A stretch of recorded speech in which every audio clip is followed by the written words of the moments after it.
Thank you so much for those kind words. So after 5D, we'll again come back to 0D. So that was actually a huge, great success. So this is again the ground reality which we have to learn, all of us. So I think adjuvant treatment, most of the endometrial cancers which were initially thought to be very good cancers and don't need any treatment, but now most of them would need adjuvant treatment. All of our friends practicing gynae-oncology would really agree to that. So this is a typical picture of an endometrial cancer woman, obese, elderly, diabetic. And so this is one patient who was a 54 years postmenopausal bleeding, had a surgical staging done, and she had no features that would actually require adjuvant treatment. So she was low risk, only kept on follow-up, and then presented with the vault growth after 9 months. So, and the HP again was grade 2 endometrial cancer. So there is something, we understand there is something beyond staging that we are missing out, so that we can give these women a better quality of life. So this patient vault recurrence after 9 months, histopathology was grade 2 endometrioid adenocarcinoma. So we did a IHC for P53 now, and because it was not available in our government setting, so we had to send it outside and get it done. And so once the IHC was done, it was an aberrant P53 aberration was found. Recurrence could have been avoided by adjuvant therapy if the IHC study would have been done earlier. P53 aberration molecular subtype is found in up to 5% of grade 1 and 2 endometrial cancers. Hence, there is enough rationality in integrating molecular features into pathology classification and stratification of endometrial cancer. But the only thing which remains in our perspective is availability, affordability, feasibility, and interpretation as well. So adjuvant treatment, we have mainly now incorporating molecular risk stratification depending on the feasibility and availability, and this is according to the ESGO, ESTRO and ESP guidelines. So by this, actually we are classifying tumors as per their biotypes and to enable precise risk stratifications and to modify management decisions, and this has been now again integrated in the FIGO 2023 staging process. But I think that is again has become really very complicated, so that straight away when a patient comes to you with a report, you cannot give her any idea about what treatment she would need. You tell her to sit down for some time, look at all the guidelines and then go back to her. So basically we have two things about molecular classification. One is the TCGA, which is basically genetic testing, and we really don't have access to, most of our friends of us do not have access to genetic testing, and mostly we depend on the PROMIS, which is basically on the IHC. So according to that, we have basically now 4 divisions. One is the endometrial cancer, which is POL mutant, which is a very good prognosis. And then is the MMR deficient group, which is a little less than the POL mutant, and P53 mutant, which is really bad. And the last is the no specific molecular profiling, which is actually doesn't belong to any of the 3 groups and again has a moderate prognosis. So then taking into everything into account, the staging, the molecular classification, the risk stratification is divided into low risk, intermediate risk, high intermediate risk and high risk. So please don't get confused with so many actually guidelines coming into picture. So here you can see that the ESMO, ESGO, ESTRO has divided it into a low risk group, and this according to the FIGO 2023 classification goes into the stage 1A1, 1A2 with deficient MMR and NSMP, and POL 1 to POLE mutant cancer, but there are many unanswered questions to it. So stage 3 POLE mutant cancers can be considered, so we are not very sure about that. So if we have a clear-cut low-risk disease, we can give no adjuvant treatment in these cases and follow up every 6 months for 5 years and then annually. But then follow-up is mandatory because we again don't know whether they'll recur or not recur. So I think we again need to follow them up, so that's mandatory. So again the next group is intermediate risk group. So here again we have the FIGO, according to the FIGO 2023, we have the stage 1A3, 1B with non-aggressive type and stage 1A P53 aberrations. In this group, in stage 1A3 where there is ovarian involvement but no myoinvasion, no adjuvant therapy may be required. But if it is a 1B vaginal brachytherapy if age more than 60 years and 1A with a P53 mutant and 1C with or without P53 mutant, adjuvant treatment can be avoided. So I think there are many ifs and buts in all these guidelines. So each and every case has to be actually looked at very carefully one to one and decision taken. Similarly, high intermediate risk, the treatment is actually these are all MMRD and NSMP. Adjuvant brachytherapy is recommended to decrease vaginal recurrence in LVSA negative situation. Vaginal brachytherapy alone for 2A grade 1 may be considered. However, EBRT plus or minus chemotherapy for substantial LVSI. LVSI has now become a very important part and parcel of histopathology. So, I think all of your pathologist friends should be told to report on the histological specimen about focal or substantial, and most of the pathologists, when they tell it's LVSA positive, means it's substantial positive. So for substantial LVSA stage 2B and for stage 2A, it should be given. However, there is no benefit from chemotherapy in cases which are MMR deficient. Stage 2C actually goes to the high risk group, and here again in FIGO 2023, the high risk groups are stage 3-4A non-aggressive disease, stage 1-4A aggressive tumors with myometrial invasion and with no residual disease, and stage 1-4A with P53 aberration. However, POL-E mutant with P53 positive in early stages are actually going back to the low risk if we have both the classifiers together. So that may sometimes happen. So here in high risk group, we have EBRT with concurrent and adjuvant chemo.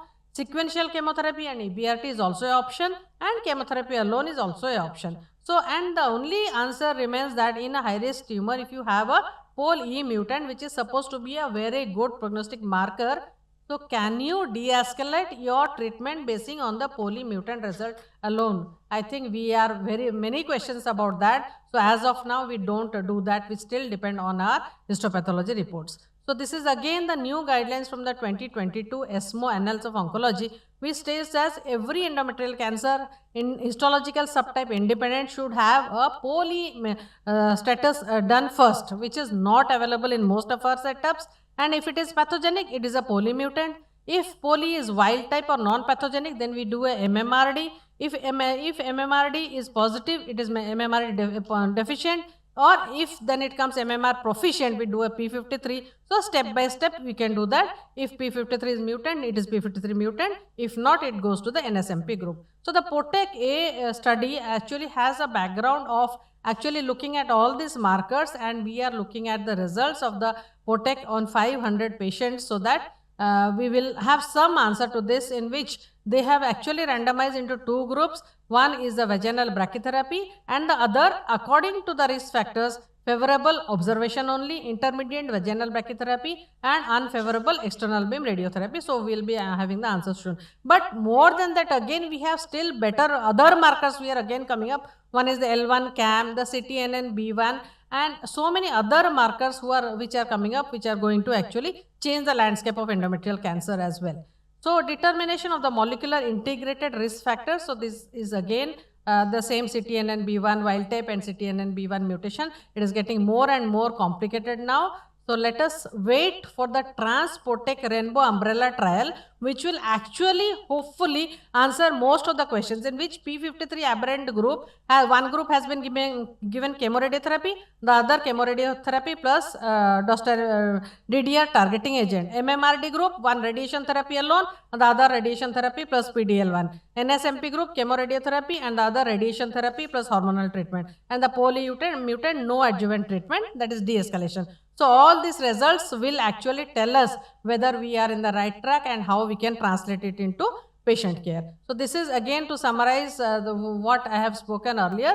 Just a minute of your attention towards multiple classifiers. If you have one aberration, that's fine, but many times you would have one or two, like P53 or MMRD abnormal staining and a pathogenic POL-E mutant together with that. So evidence supports classifying endometrial cancers with a pathogenic POL-E variant in the exonucleus domain as a POL-E mutant endometrial cancer, independent of the co-occurrence of mismatch repair deficiency or mutant like abnormal P53 immunostaining. But at this juncture, I would like to remind you that POL-E is it's not a single mutation. There are multiple mutations. Then your pathologist, your lab should be validated and strong enough to tell you that yes, it is a pathogenic variant. It is not a VUS. So you have to be very careful about interpreting your results and de-escalating treatment according to your POL-E results alone. So when you have a POL-E and a P53 aberration, then it is apparently thought to be a good prognostic disease.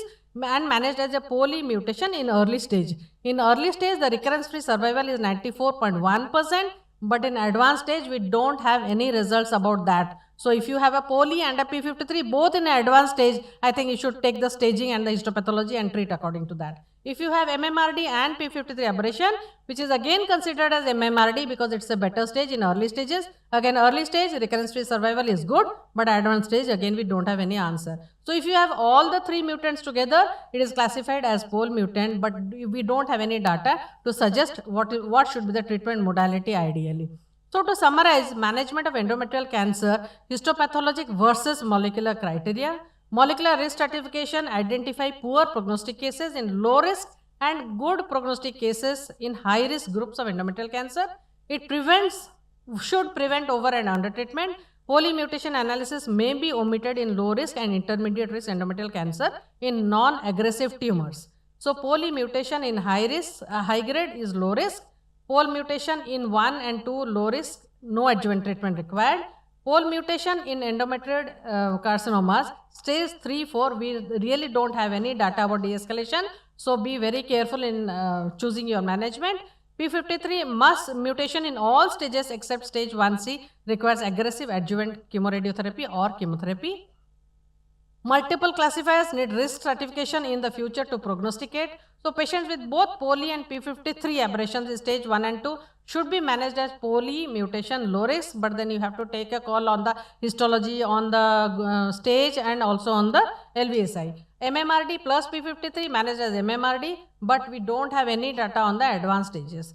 So stage 1 to 4 MMRD or NSMP, that is no specific molecular profiling, clear cell carcinomas, inadequate data to prognosticate to any risk group. So I think we still are groping around to find out exactly what we should do with the molecular classifiers. So we have to be very careful. So again, the risk category and adjuvant treatment ESMO clinical practice guidelines for the diagnosis, treatment and follow-up annals of oncology. We have discussed this. Again, this is the same thing about what you should do when it's a low risk tumor. Again, it has various groups.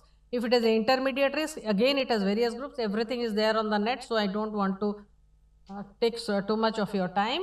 Just to draw your attention to some few important things which will actually help you in your practice when in this high intermediate risk, when RT is planned, it is EBRT in MMRD group and CCRT in the NSMP group.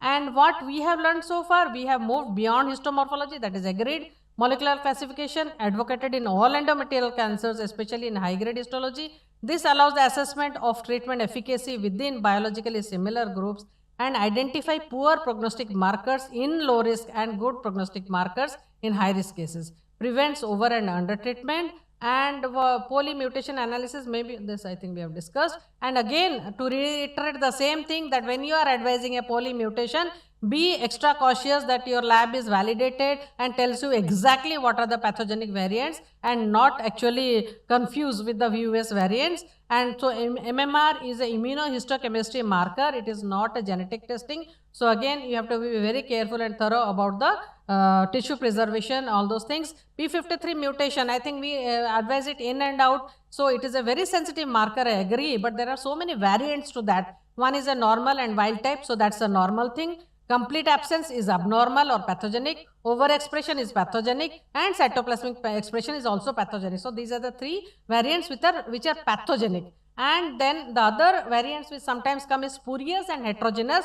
So you have to talk to your pathologist what it actually means. And then again you have to remember that P53 alone is subjective, because they have to tell that it is 80% positive. So that 80% may become 70% with my other colleague and may become 90% with another one. So you have to be very careful in interpreting your P53 results. So then coming to the standard algorithm for molecular testing for endometrial cancers includes sequential testing of poly mutation by Sanger, MMRD and P53 by IHC. Is in resource intensive, it is resource intensive but not possible or available in most of our centers in Asian countries.